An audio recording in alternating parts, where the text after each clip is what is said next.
Today, I'm going to show you how you can add 3D to photography and make any car advert in under 10 minutes. Did you know a whole lot of advertising is actually 3D? CGI isn't just for dinosaurs and spaceships anymore. 75% of the IKEA catalogue is 3D, and they're even using a 3D influencer in their latest ad campaign. If you stick around to the end of this video, you're going to be able to create any car ad you want, grow your portfolio, and get a piece of that CGI advertising action. So the first thing I'm going to do is fire up Cosmos, and I'm going to bring in a vehicle, and I've already downloaded some, so you can switch downloaded on here, and I'm going to add this electric car into our scene. And while I'm here, I'm going to go to HDRs, and I'm also going to add a HDRI to light our scene. I'm also going to add a V-Ray plane, and this is going to act as our ground. If I go to the render settings, go to V-Ray, camera, and I'm going to turn auto exposure and auto white balance on, and go up here to start IPR. We can see that we already have a pretty nice looking car in here. So we already covered how to make full CGI images in the last video. So this time we're going to look at how we can add 3D to photography. For this location, this backdrop has been sent over by the client. So if I press Alt-B on the keyboard, this is going to open our background settings and go use file and load your image file. Make sure match rendering viewport is on and apply to active view, and you can hit OK. In Windows, if I right click on the image and go to properties, we'll be able to see the dimensions. So it's 3000 by 1561. So we're going to want to change this in our render output, and this will avoid any distortion. And I'm going to lock that, press Shift F to turn on safe frames, and you can see that if we change this viewport, that's the size of the image. So now let's add a camera, and we can add one quickly up here just by clicking that. Thanks, Vlado. And I'm going to crank that up to 65 just to add a bit more depth, and then using these controls in the bottom right, I can move our car around in the scene. So now I want to match the lighting up with our photo, and obviously we haven't had the opportunity to go and shoot a HDRI of this location, so I'm just going to open up the material browser.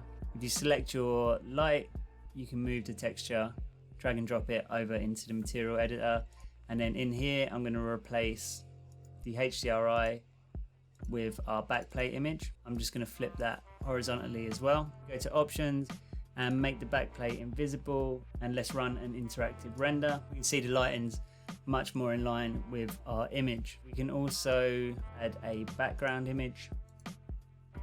Again, let's use the image we downloaded as our background, and then we also want to select our V-Ray plane, and we want to turn it into a shadow catcher, and that's going to make sure we get some shadows underneath the car. So now's a pretty good time to turn off the auto white balance and the auto exposure. So V-Ray, camera, let's turn these both off, and let's select our camera. And a quick way to do that is just to click on V-Ray camera and select camera. And I'm going to pump our ISO up to like 1000. Let's bring the f-stop down to 2. You can see that's much more in line with the image lighting.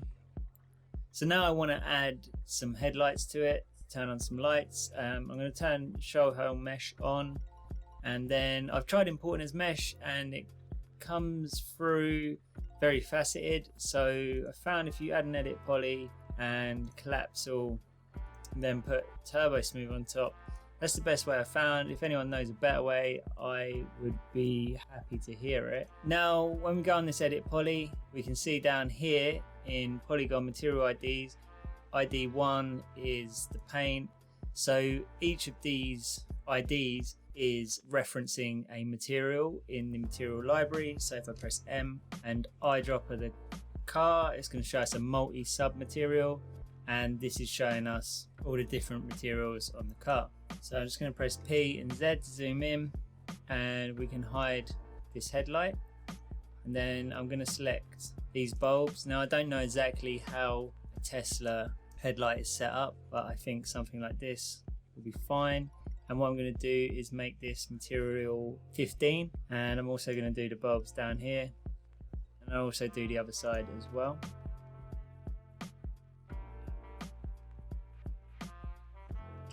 Set to 15. And then we can unhide all, so the glass comes back on top. In the material, I'm going to add, and that will add 15. If I clear this and add a V-Ray light material, we go back to our camera, pressing C, run an interactive render. We should see these headlights now turn on. And there we go, that's cool. Just one thing, I don't really like them being pure white, so I'm just going to click on color, go to the eyedropper, and then select a white from our scene. You can see that that is not pure white. Something else that's cool we can add is some bloom and glare now. I'm going to turn on this lens effect, enable bloom and glare, and I quite like turning on lens scratches.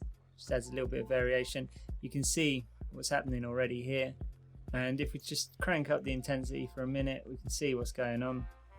And it's quite nice to rotate this. I kind of want to make them look a little bit like light trails, and that's looking pretty cool. Now it doesn't need to be that intense. I'm going to bring that down to around here, and you can also play with the size, and also rather than 90, 85. Because I read an article that Uber was going to have flying cars in the next couple of years, I thought it may be worth making our car ad a flying car.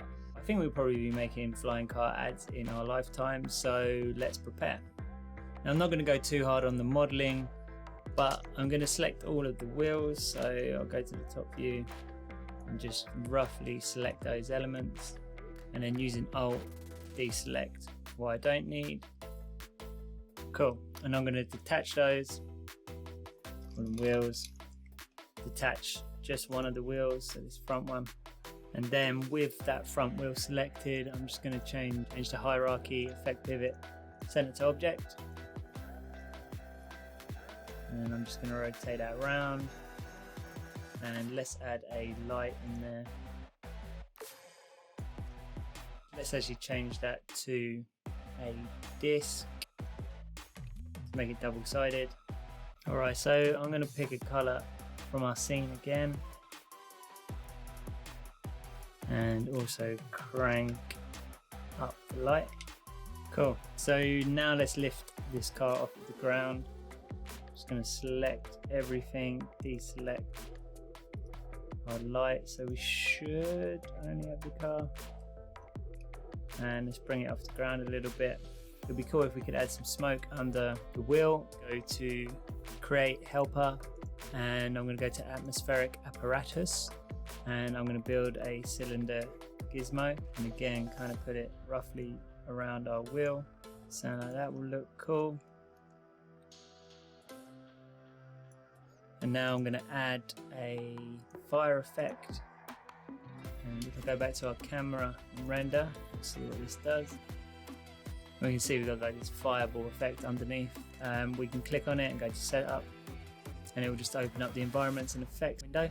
And then I'm just going to again choose a green from our scene and just copy that over. See that our smoke now becomes green. Actually want it a little bit more saturated. Let's eyedrop again.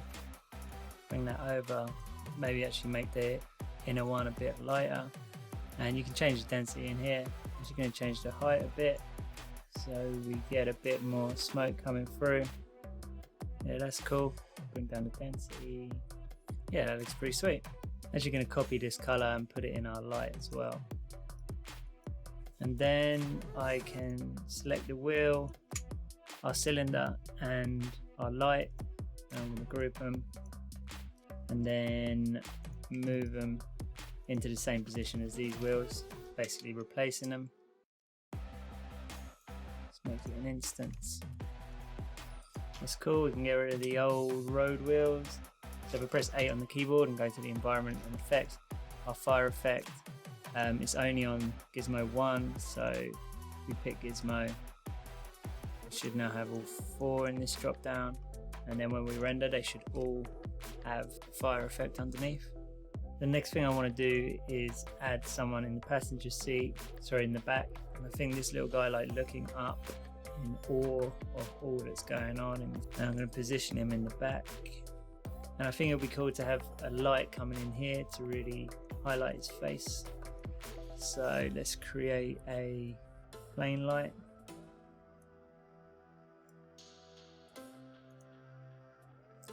And I'm going to make it targeted. Select that target. And we want to put that target onto his face. That's kind of cool. Have this coming on up here. Now it doesn't need to be too big. Something like that will work. I'm going to make this invisible. Turn off reflections. I don't want it reflecting in the car. And let's also crank this up.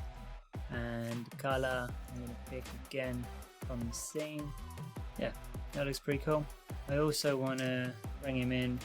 I'm actually going to delete half his body. So alright, that's looking pretty cool. Now to render the final, I'm going to add an AI. So you can just go to add an AI atmosphere and denoiser. And then also in the frame buffer, I've added a few other things. I've adjusted to hue and saturation and added a filmic tone map, and I've put that on power curve.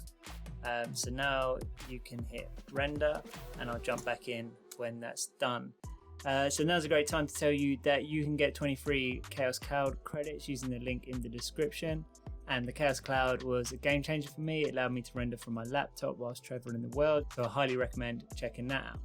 Then I've saved out our images as PNGs, and I'm just going to drag and drop in our denoised version, and I'm just going to make a copy of that background and add a Gaussian blur,